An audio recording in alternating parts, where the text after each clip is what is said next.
I want to thank Sarah and Semi once again for being here and taking the time to answer some of these questions.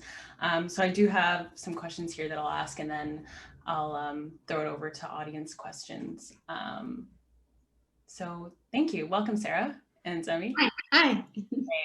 I think you're on mute still, Semi. I always am. I always am at the beginning. I know. I feel like that's like the story of my life for any Zoom, and I have like an external microphone. There's no reason for me to ever be on mute. It's better than the alternative. Heard me talking. Yeah, thanks so much. I mean, I was lucky enough to watch this when it played at TIFF, and I thought it was such a beautiful story, especially just the relationship of the two women on the road. And also I was talking about this with Sarah earlier, but I mean, the ending to me, I was just kind of like, man, like, is one woman just totally screwed over and the other one just like continues on with her life? So we'll get to that. But I wanted to start. I was like, you know what, Sarah, you suck. You ruined this woman's life. Yeah, that look that she gives in the courtroom. Like, I sat in editing for 4 months, and every time I saw that look, I got a chill. It's like, anyway. Look right now. No, I'm joking. Semi, I want to start with you. I mean, this book was really popular when it came out, and Susan has written so many books since then that have been really popular. And I guess I was wondering, like, what was it about American Woman that you wanted to take and you wanted to adapt? Because it's this very familiar story already. Yeah. And so Susan is actually a really old friend of mine, like a really, really close friend of mine. And I always had the honor to read her books in manuscript. And when she was writing American Woman, we were spending a lot of time at this little cabin in upstate New York that was in my family from way back. And she was putting in details. So the farmhouse in the movie is kind of translated through the book from this like family little cabin that we used to go to as children, which is really hilarious. And there was actually a bunch of details in the book that sort of where she like stole things about me and gave them to Pauline. Unfortunately, none of them made it in the movie, but her like feelings about yogurt, for instance, are in the novel are actually mine. So I felt very close to this book when she was writing it. And so I was reading pages as she was writing it over a few years. And I was like, this is so cinematic. It really reminded me, it evoked for me like some of my favorite movies, like in particular, Terrence Malick's movie, Badlands, Bonnie and Clyde, these movies that are sort of part of American cinema, the two outlaws on the road in a strange, complicated relationship that, I've been thinking about it a lot lately and noticing that I've always seen them as stories of, in some way, mind control and domination. Certainly Badlands is. The Sissy Spacek character in that is so young and fragile and so overtaken in some way by the Charlie Sheen character. Anyway, it's an interesting lens to look at them. And so when I read the book, I just kept saying, oh my God, someone is going to option this. It's going to be a giant movie. And finally Susan was like, do you want to do it? And so I was sort of stunned, but I was like, absolutely. I felt like from the first time I read those pages, I knew what it should look like. So, I mean, was this when you optioned it? Had you already had, the experience you had when you started writing it and directing it and everything, or like at what point was that? No, it took over 10 years to get it made. I optioned it right when it came out, and Susan so kindly let me hold on to the option over years and years. So, and I was a fairly different writer when I started adapting it. At first, it was before I was on Mad Men. I had a different sort of approach to period, but I also really found that over the years, my sense of what the story was evolving. And some of that I wanted to put into Jenny's character, into Hong Chau's character,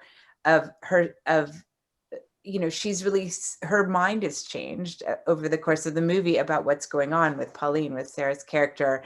And in some way that reflects my own sense of changing my mind about what might have been going on in that story. And then I didn't come to directing it until the very end. I was sort of shopping, you know, there was all these big directors considered directing it, and we'd get really close and then it would fall apart. And finally a studio executive said to me, "Why don't you direct it? You seem like you really know what it should be like." And I had been working at that point as a writer in the industry and producing and for like a long time, for like 15 years. And it had never occurred to me to direct a feature movie. I had directed short films. I don't know why, but I try to tell that story all the time because it took a man, it took a white man in a position of power saying to me, "Why don't you direct it?" for me to be like, "Oh yeah." Like, and I literally never looked back. I was like, "Oh yeah, okay, yeah. Yeah, in fact, I'm the only director actually." It's a real journey. I want to ask more about what it was like adapting, but I want to ask Sarah, you know, like this is a very almost like claustrophobic, insular movie. It's like, it's very intense and there's like a lot of trauma involved. So I guess what was it like for you, you know, looking at the source material of the novel, the screenplay, and how did that kind of come together on your end as an actor? Well, I've been very fortunate in the sense that I've been able to play lots of women who've been through lots of different kinds of trauma.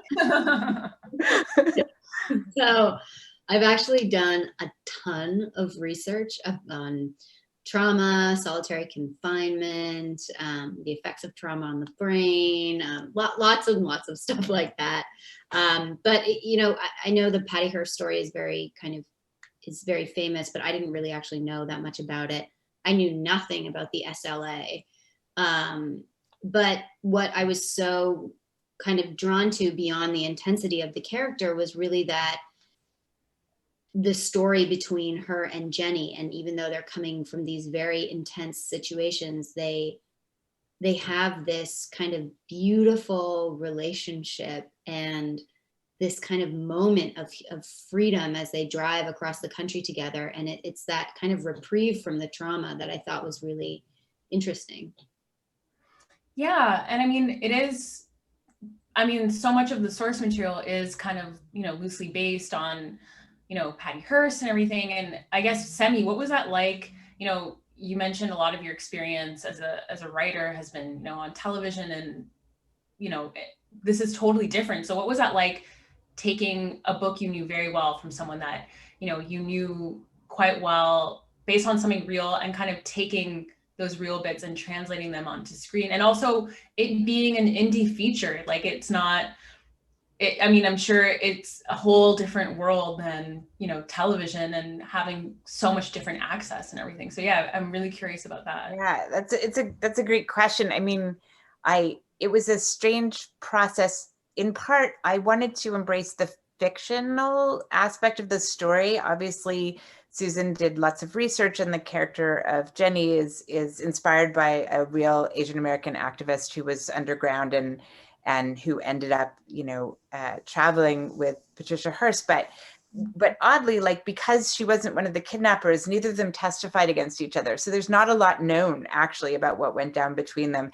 And Susan really imagined her way into that relationship, and I wanted to embrace that. So the book was really my thing, and I did very little research outside of it.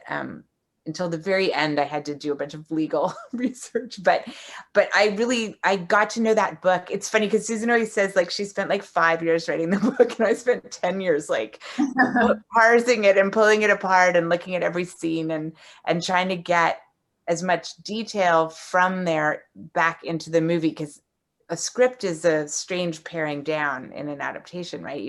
You can reflect so little of a novel into a 90-page screenplay, but then directing it allowed me to kind of widen out again. But the other thing that was really interesting about the process was that when Sarah came on and when Hong came on, somehow they instantly knew more about the whole thing than I did. Even after my like 10 years of writing it and working with the book, it was a really transformational experience for me as a writer to see how much they understood the characters, how much they brought to it, and how much they taught me, I guess, about the story as they inhabited those two women. Yeah, and I mean, I guess there was so much evolution, I'm guessing, for the movie itself. Like you mentioned, 10 years. And I guess I'm wondering, for both of you, was there a point when this started, even from the moment of shooting, like once everything was locked in, you knew what you're going to do. I guess just the evolution of the characters as you continued the story and as it went on. So what was that like for you, Sarah? Like from the moment you knew who you were playing, you knew who Pauline was, and how did that change, if it did change at all?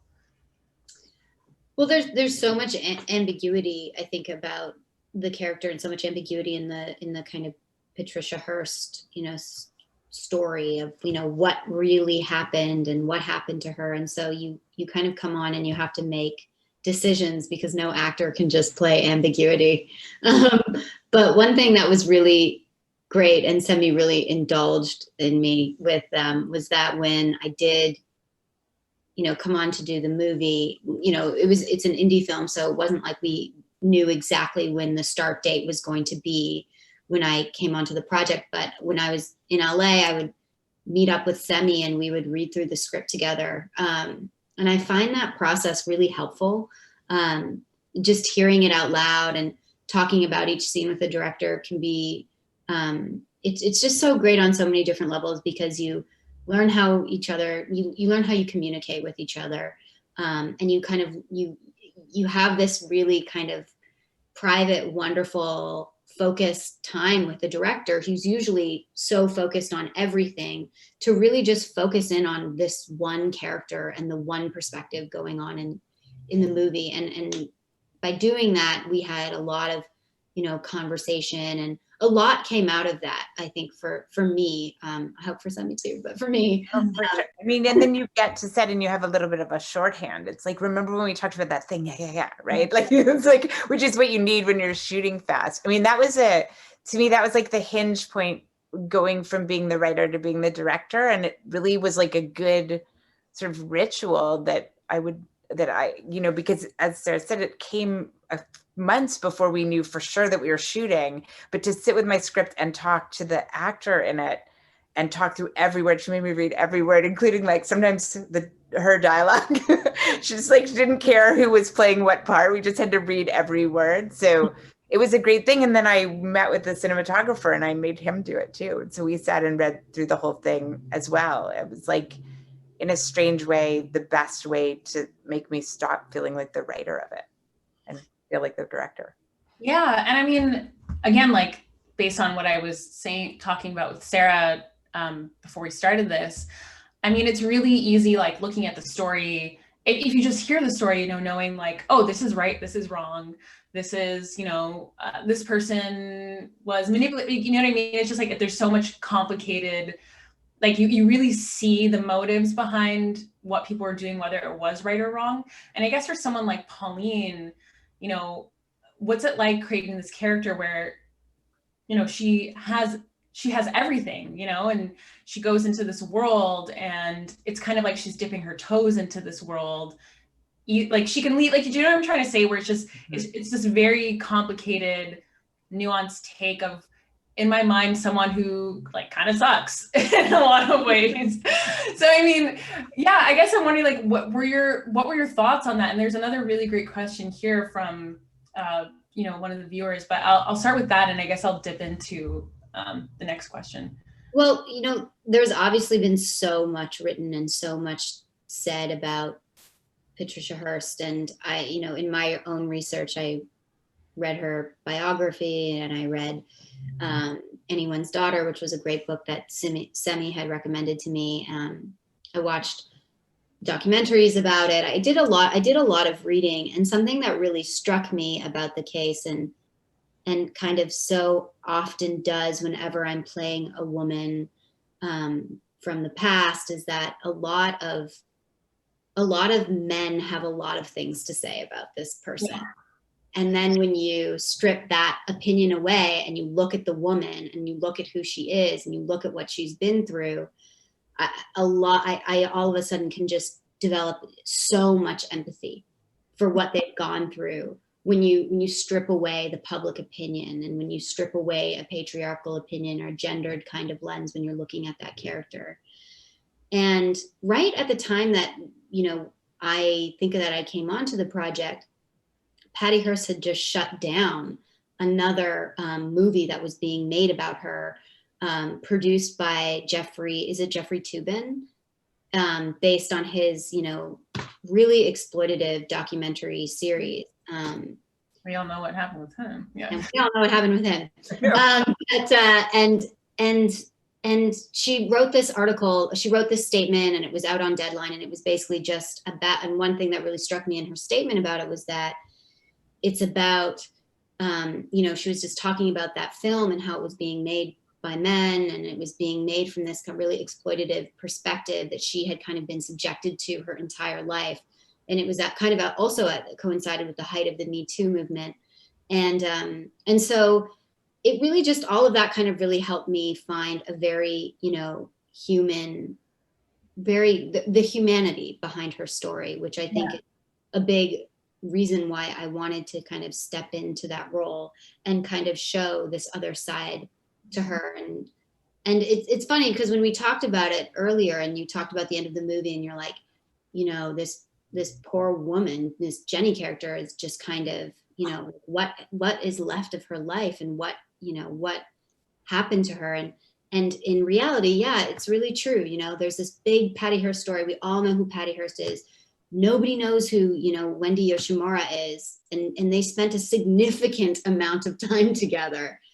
But the way that I kind of see it is that she went from this kind of gilded cage to another actual cage, this kind of life of complete imprisonment, and then right back to another gilded cage. And so I don't necessarily see her as above Jenny. I see her I really see her as somebody who is trapped very much inside these different realities that she's moved through. It's funny because one of the few things that is written about her by a woman before Susan's book is Anyone's Daughter, by this journalist Shana Alexander, who covered the trial, and she has a really interesting perspective. So in the middle of this incredible book, she's just an incredible writer, and in the middle of the book, her daughter runs away from private school on the East Coast. And it's I used that in the detective story in the movie. So her daughter runs away, and the journalist who's writing has this incredible sort of epiphany and realizes that, everyone in America is just projecting on Patricia Hearst, and just that everyone's mad at her for running away. And she says for swearing and fucking and telling her parents to fuck off. That's what's going on all across the country. And she becomes almost this mirror, or this this symbol of that kind of rebellion. And what she means to different people totally depends on where you're looking at it from. But everyone's forgotten about her. And, the incredible trauma of being locked in a closet for 6 weeks with no sense if you're going to survive that experience or not, it would change anyone's brain, right? And I think that people tend to judge those experiences. We judge people who end up being, brainwashed, Stockholm syndrome, cult members, whatever people come to believe. It's important, I think, to remember that the human brain is really susceptible to that under any circumstances. It's not. So there's a very interesting question to me about, is this a woman who in the movie, does Sarah's character start one way, change, and then change back? Or does that ask you to believe in a sort of central personality that's unchangeable, that's a myth, Also, something that I found when I was researching was that, her story took place before the term Stockholm syndrome was even in the popular vernacular. It didn't, the Stockholm bankruptcy, the bank robbery didn't even happen until the 70s. So people didn't even have any kind of real understanding psychologically of what was happening to this person. And I think that's really reflected in the way that she was talked about and written about. Yeah. I guess even politically, it was, the film itself is, it's just it's such a different time that I think brings, I think it's something a lot of people are thinking about right now, with how things are politically. And there's a question from Tia here, and they say, I'm curious about the tensions around pacifism that are latent in this. Can either of you talk about how you approached or what you learned about this subject? Which I think kind of goes into what you were saying right now, a bit about, this Patty Hearst, Pauline kind of character. Well, I would totally say, if that's an interest, read the book, because it really goes into that even more. But Jenny's character is a committed pacifist willing to blow stuff up for her objectives, right? Which is a really interesting, confusing idea. And there's this incredible passage in the book that that I kept putting in as voiceover. And then finally I was like, I have to let Hong act this and not try to say it. But there's a passage where she says, we thought we were justified in doing whatever we needed to do because we thought we had the right morally to do what we needed to do. And that because we were morally righteous, no one would get hurt. We believed that. And then in the end, we realized that it was only luck. And eventually our luck ran out. Because the horror of the murder that they commit sort of off screen for Jenny is literally her worst nightmare. I mean, she can't watch a mouse murdered. And it is a really interesting tension of what is the right way to make the change you need to see, right? Which is a question we are all wrangling with. And like, who gets to decide and who gets to say how you make change and what's the right way? And I think that that's a question the movie really grapples with. And just to extend that, like, one thing, when you pitch a movie to people and you ask them for the money, one thing they always say is like, what's it about, or where does it end? And I would always say, this is a movie that starts with characters who are really, really sure of what they believe, and it just ends with questions. Like, I feel like, and that's really backwards. Like, most movies end with like the knot in the bow, right? It's like, oh, now I understand her journey and everything is resolved. And this movie, to me, ends in this place of like, who was that person really? What would have been the right thing to do? How do we address an unjust war? Like, where is the line? All those questions are raised by the story rather than answered, I think. Yeah, wow. We don't have a crazy amount of time left, but I do have a couple more questions about the experience, making the film itself. And one thing, I mean, Semi, you come from a background, Mad Men, of course, was so wildly popular, and it was a period piece with, where the sky was the limit in a lot of ways as to what you could do and, how to portray things and the costumes and the set. And for something that's so much smaller like this, I mean, what's it like for both of you when something, it's like, it's pretty tight and, it's like you're really trying to show this, type of world within these constraints of one, just like a feature film, and as well as something that is, a bit smaller. It's funny because, when I set out to do this, I was like, they're in a farmhouse. It'll be, they wear the same clothes through the whole movie. Pauline always is wearing someone else's clothes. Like, all of her wardrobe is sort of recycled by her filching whoever's good graces she's supposed to be in. She's sort of wearing their t-shirts or whatever. But I knew from Mad Men that the cars would be a problem. And oh, they just got us at every like, standing out with rain towers, making that storm at 5 a.m. with Sarah. Like, and by the way, when you dunk water on Sarah, she gets about this big. She's just and then going, okay, now the cop, where's the cop? And like, way down the road, you can tell that the 1965 cop car has stalled out. So thank God for amazing editing. But that was like, in a hilarious way, I was like prepared for some of the really basic challenges of shooting, period, in a way that otherwise I think I would have been eaten alive. I mean, the cars on Mad Men sometimes failed too, and we would be, it's the same stress no matter what the scale is. No, it was really remarkable to see, like, an American Woman, just like, wow, like it did have, it was very correct and it was very true to the time. And I mean, yeah, it was really amazing seeing that in the past. And I think there's one more question here, kind of on the same theme, is I guess, how do you ensure your writing fits with the time? And I guess that can be also asked of Sarah as well. It's like, how are you so certain of, what of the time would be, the correct way to write things or say things or act or, mannerisms and everything. I think it's kind of fascinating, and people don't really hear much about that. For me, it's just a lot of research. I just do a lot of research. I read a lot about that time period. I read a lot about the SLA. I read, I watched a lot of, documentary, because I think in the beginning of my process, there's always, at the beginning of my process, it's really just intellectual.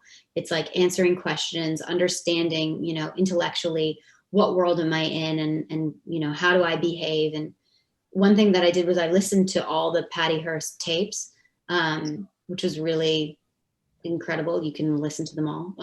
They're out there. So just, a lot of kind of historical evidence and historical research. And then once you feel that all of those questions are kind of intellectually addressed, then you can kind of start coming at the character from more of an intuitive and emotional place. That's why I love working with you, Sarah. That's like, that's so beautifully put in exactly the same answer. Like, I start from a really intellectual research place. I start from a very like, what can I know? Who will talk to me about this? What can I watch and listen to and hear that's going to guide me? And then when you kind of have that solidly built, you can kind of let go and be in the period. That's really amazing. I mean, I think it's like, it's so easy when you're watching these things and you're like, well, of course I know what to do. There are a million movies that take place in whatever amount of time. But I mean, like, really thinking about it, especially with, time constraints and what's going to show up and what's not going to show up. I think it's really remarkable that stuff like this turns so, it rings so true to, things people have seen in the past. I think that's it for audience questions here. And I thank you both so much once again. You answered beautifully. Great job. And I'll hand it over to. So much. It's just wonderful to be at the Canadian Film Forum.